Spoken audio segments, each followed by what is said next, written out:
What do you think interoperability should be? Because certainly it's very challenging to make all these siloed blockchains talk to each other. I think from my perspective,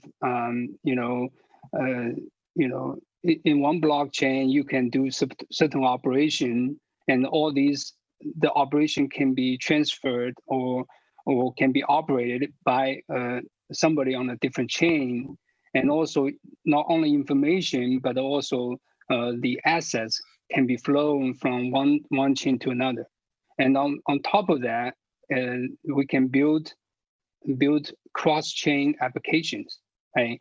I often use the internet as an example, but certainly blockchain world is a lot more complex because it's doing the ledger. Right? We are recording the records and immutable records. And in order for a decentralized world to recognize a separate decentralized world without identifying itself, it's very, very difficult, right? So, for all these different decentralized worlds to talk to each other and recognize each other and make it interoperable, that's what I'm saying. The world we are building. For sure.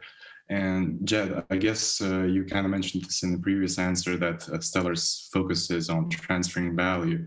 So do you think that for Stellar, interoperability is mostly about, I guess, the tokens, the representations of value? Or do you see more advanced interactions going on from Stellar as well? Yes, we're focused on mainly, we take a really user-centric approach, and I think what people actually care about is value, not some like abstract token. And so they don't really care whether the value is represented in one thing or another. Actually, they do care. They want it represented in fiat, right? They want it represented in the thing that they're used to. And so we take that approach where we make it interoperable at that level where the kind of currency someone's used to holding, they can still hold. And then at the end of the day, someone that they're sending to can hold whatever they're used to holding, right? And so I think that's what's important. I think often these projects can get a little bit nasal gazing where people don't actually care about these tokens, like actual people outside the crypto circle. They want to just be able to use normal money, and they want to be able to send value around that way. So. Yeah, for sure. That definitely opens the floor to the rise of stablecoins right now. So actually here we can kind of follow up into Tether, which, as we all know, kind of recently began expanding into multiple blockchains. So of course it started on Bitcoin, now it's on Ethereum.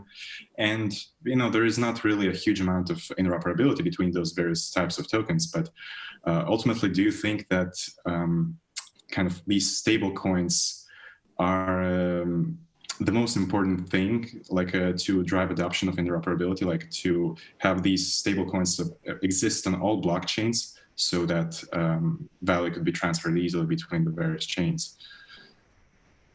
And this is to Jed and then to all the others, I guess. I think that's one layer of it. As John pointed out, there's lots of different aspects to interoperability, and certainly having a standard token that can kind of move between chains in the way that Tether can now is one aspect of it for sure. Yeah. So. John, what do you think? Yeah, so I would concur with Jed. For me, stable coins are like XML of the previous generation. It provides an interchangeable format of value, I think, as Jed said, across systems. However, it's only one layer, one level, and there is a lot more that goes on behind the scenes, which the user may or may not care about, but which we, as platform guys, we have to ensure works flawlessly. For sure. And Jack, what do you think about stablecoins in general and using them?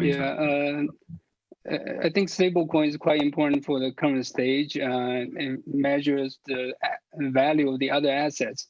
And the OneChain has integrated with multiple stable coins, including USDT and USDC and many others, and also recently a Euro status on Ethereum as well. So we have multiple stable coins on one chain so far, and it is important for our users to be able to exchange them in the cross-chain DEX, and they can change it with the stablecoin directly.